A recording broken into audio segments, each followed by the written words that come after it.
ৰূপহীহাটৰ বৰঘাটত পথ মেৰামতিৰ নামত ব্যাপক অনিয়মৰ অভিযোগ। পথৰ দুৰৱস্থাই জলাকলা খুৱাইছে বৰঘাট গাঁৱৰ শ লোকক। নিতৌ শ লোক আৰু স্কুলীয়া ছাত্ৰ ছাত্ৰীসকল অহা যোৱা কৰে এই পথটোৰে। বৰঘাট পঞ্চায়তৰ অধীনত বৰঘাট গাঁৱৰ মমিন আলীৰ ঘৰৰ পৰা কাদিৰ আলীৰ ঘৰলৈ 10 লাখ টকা ব্যয় সাপেক্ষে এই পথটোৰ উন্নতিকৰণৰ ধন আবণ্টন হৈছিল যদিও 2022 বিত্তীয় বৰ্ষৰ পৰা আৰম্ভ কৰা পথৰ কাম আজিলৈকে সম্পূৰ্ণ নোহোৱাত ক্ষুণ্ণ হৈ পৰিছে অঞ্চলবাসী। ৰাস্তাটো বেয়া হৈ আছে, মানে স্কুলীয়া ল'ৰা ছোৱালী চলিব নোৱাৰে, বেমাৰী চলিব নোৱাৰে। যেনেবা মোৰে বেমাৰ হৈছিলে, চাইকেলত উঠাই নিছে, 4টা মানুহ ধৰি পেলাই নিছে, চাইকেল পৰি যায়, স্লিপ কৰে, দাঙি নিছে। আকৌ এই ডুবিপাৰৰ পৰা একদম বৰঘাটলৈকে মানুহ কাণত আনিব লাগে, মানে তেনেকুৱা অসুবিধা হৈ আছে আমাৰ ৰাইজৰ। মানে ৰাস্তাটো অতি সোনকালে আমাৰ। গাঁওখনৰ নাম কি? গাঁওখনৰ নাম বৰঘাট।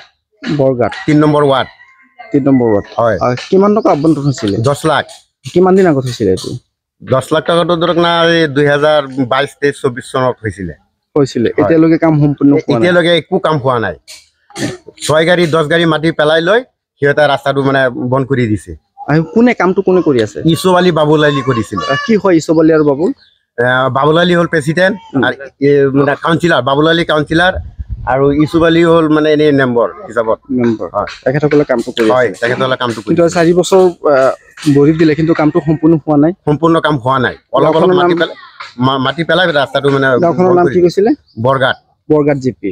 কিমানজন লোক আছে এই গাঁওখনত? আমাৰ 1000-1500 মানুহ আছে। 1000-1500 মানুহ আছে।